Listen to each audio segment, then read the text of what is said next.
Watch, we should read up on this FaZe shit real quick, actually. Let's read up on this.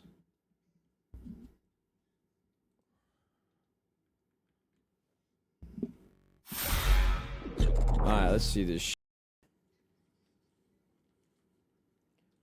Oh, wow, I did a whole tweet. Control-Alt-Delete. An error has occurred. Continue. Press Control-Delete to restart your company. If you do this, you will lose any unsaved information on all open applications. Huh?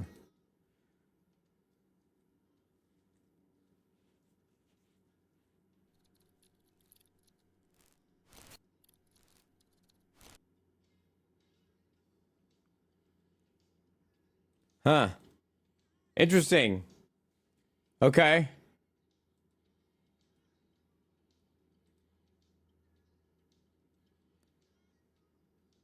Adapt, Apex, Banks, Jev, Kason. Oh, wow. Rain's not a part of this? No Rain, no Blaziken, huh?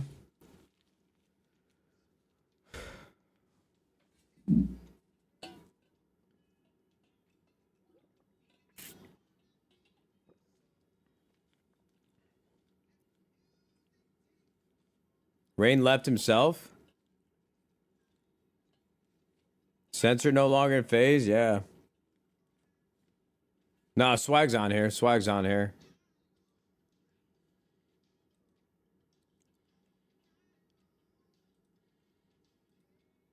Wait.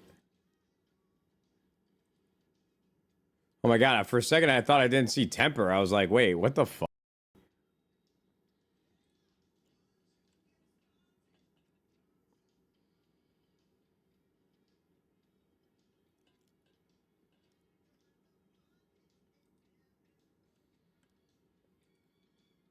Honestly, I love what Banks is doing. I stopped liking FaZe when I didn't know what the fuck it even was anymore. To me, it was all about some homies grinding content every damn second of the day to being esports this, marketing this, brand deal that, zero content this, 587 members, FaZe.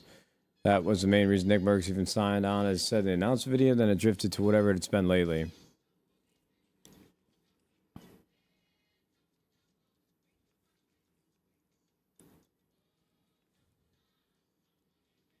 Okay.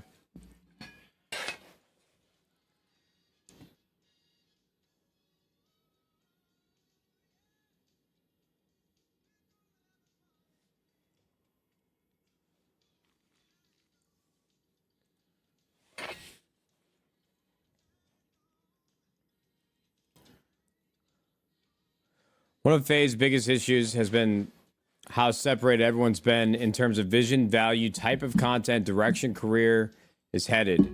And all I can really say is we feel like it's important to be very clear cut about who's actively representing the brand the way we want it to be represented. Otherwise, it's confusing. It's been all over the place, random as fuck, brand deals every other day, and people who share the name FaZe but don't watch each other, engage with each other, and sometimes even speak to each other.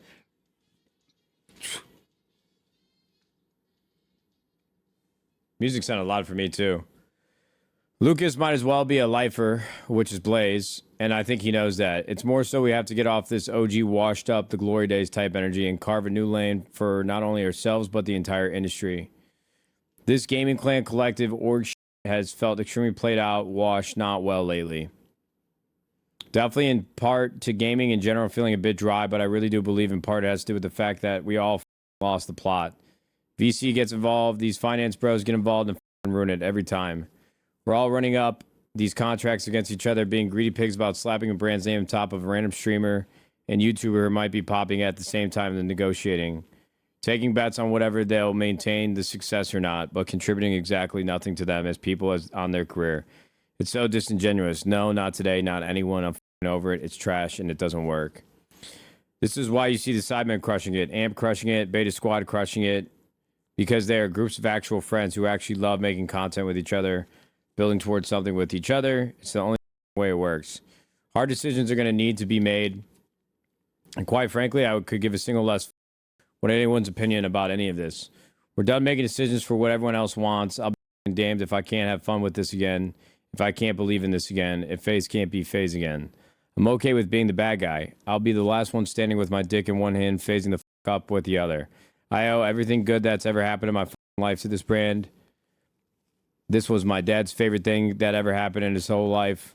It means more to me than anyone or any amount of money or any opinion could. It's blessing. The value crashed to basically zero because we now have it back. We have the second chance literally nobody ever gets. One thing Lucas is wrong about is believing FaZe peaked in the New York house. FaZe is the next Nike. It will outlive any person that wears the name. This is a very important story to be told, or story being told. The movie playing in real time. Mark my words. Strong statement from my boy Ricky, aka Sword Banks, aka Banks. Seemed like it was a matter of time, no?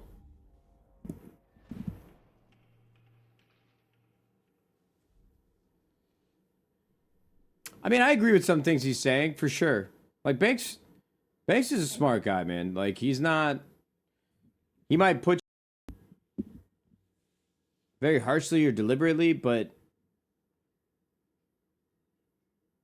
Look, I don't know if what he's doing is the right decision.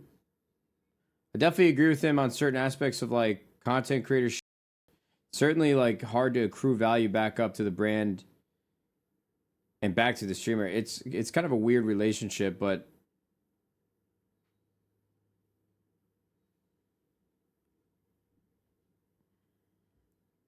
I wonder what like FaZe will end up being.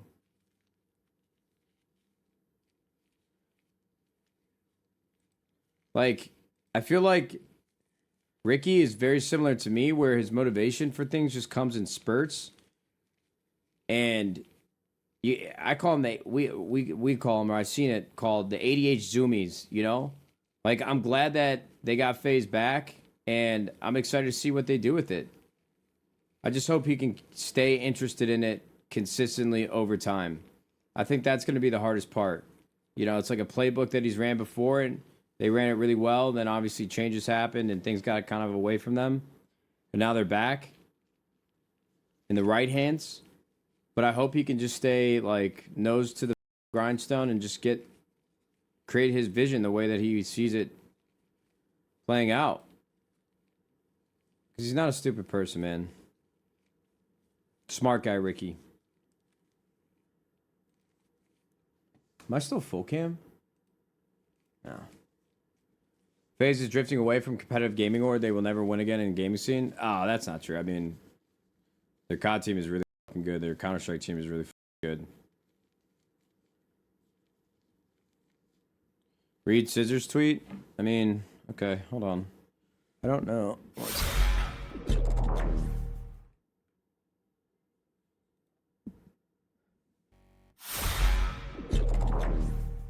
Kicked from FaZe. Breaking up with my girlfriend. New death run today.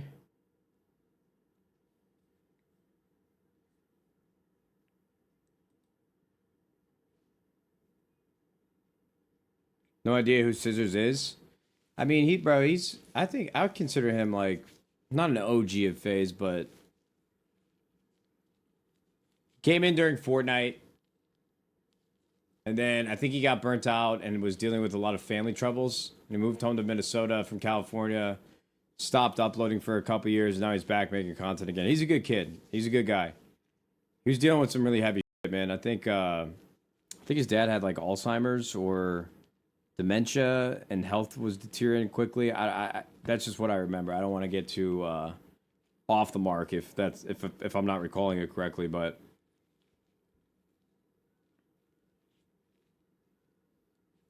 he's a good kid. Yeah, I guess. Man, the only thing that's weird to me, like, I think they're on good terms, or they'll figure out how to be on good terms. I always kind of saw Blaze as like an OG for sure.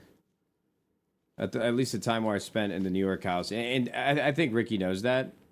But yeah, like Blaze and Banks and FaZe, they're all very different people now, with a very different history that's transpired. So maybe they just kind of grew apart and weren't that close anymore, and it just didn't make sense. Like, I think that's a very natural thing that happens over time.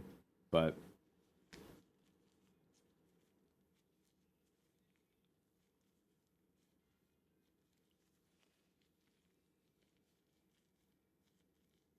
Kaylee deserved to stay. Yeah, I mean, yo, guys, look, I think there's gonna be creators on this list that you guys think, oh, should have stayed, but none of us are sitting in Ricky's head as to what the vision for FaZe is and how those people did not fit into what's to come. And I get it. Sometimes like people's taste and perspective change over time. Like FaZe has been around for so long. It's inevitable for not something like this to happen, I would say. Like hard to predict something like this, but it's inevitable that like brands like FaZe that have been around for so long, and even 100 Thieves only 7 years, can feel stagnant after a while, just because the last couple years of gaming were absolutely insane because of COVID, Warzone, Fortnite. Like we had some of the biggest shifts in like cultural behavior, and all eyes were on video games. And now that things have settled out, this new battle royale genre has now been around for a couple years. There just isn't and hasn't been the same energy and attention that we had for those few short years. And it just made everything feel so much bigger than it actually was. And so I think gaming lulls are natural and they're going to happen. Like the industry's really only been around for like 25, 30 years. And this is just how it's going to be. It's going to be highs when there's a new game that everybody wants to play, like Minecraft and GTA. Like I think there will always be these games that kind of come in, bring all the momentum back and bring all the excitement back. But who knows? Maybe I'm wrong on that.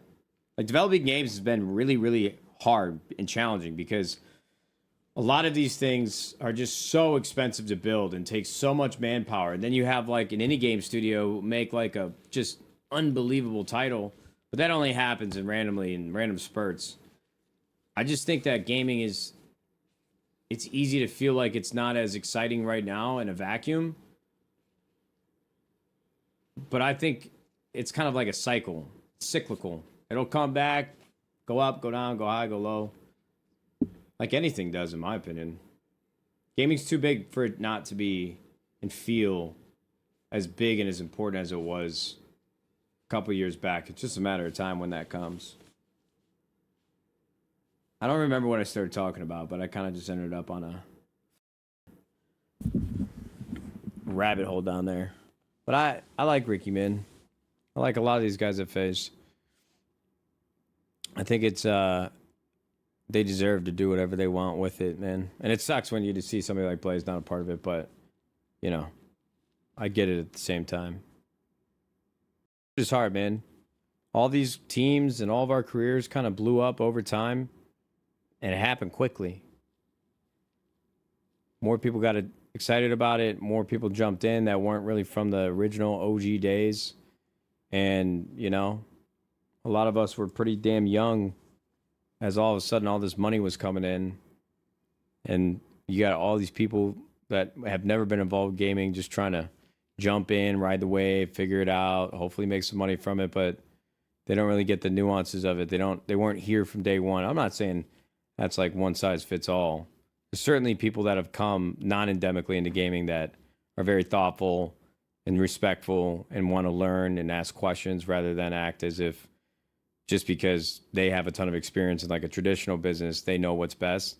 There's plenty of good people that I've met that work at different companies, that work at 100 Thieves, but it is certainly hard when you have a brand like FaZe and you think you're making the right decisions, like, oh, this could be a really big business one day. This could make a ton of money one day because of like something that we started on the internet when we were like 14, 15, 16 years old. Like at the time, that sounds like an incredible dream that's being sold to you. And like, all you got to do is we're going to give you millions of dollars so that, and then we're going to buy part of your company and then we're going to help you build it. We're going to help you grow it. And then, you get kind of burnt out on the whole thing that you've been doing for the last 10 years. All these guys want you in the office asking all these questions. They want you to do this, do that, but you don't even like support the decisions they're making. Like just inexperience. And there was no way for any of us to have experience. So I empathize for the FaZe guys quite a bit.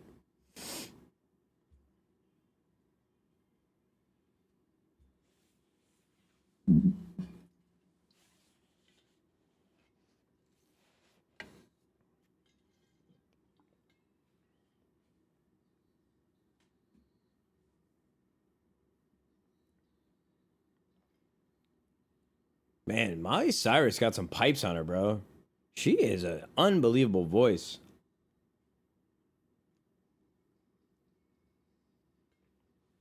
Michael Sully with the 100 bits, brother. Thank you, man. Yeah, sketch on the draft. That was electric. 100%. Isolated Gunner. Thanks for the tier 1. Scrappy, Meaty Muffins, D-Train. Thank you, man.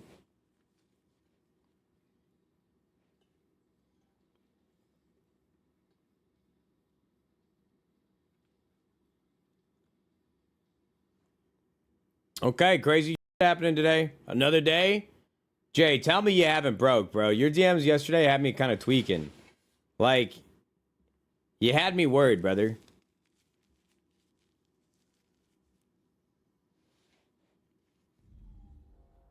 You're talking like you felt guilty. Thank God, bro. I'm so proud of you. Come on now. I think I'm on day 5 now. Day 5.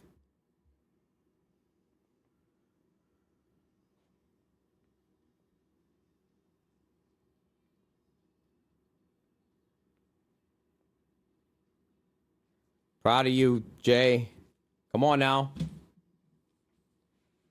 Be careful scrolling to the bottom of a Twitter thread on stream. Oh, yeah, there really are a lot of titties and ass flying around these days, bro. It's dangerous out there. Tommy, what's good, baby? Thanks for the 5 gifted, man. Good to see you, bro. All right, let me open up this PGA, gentlemen. Pookie wookie. Pookie pookie. Bro,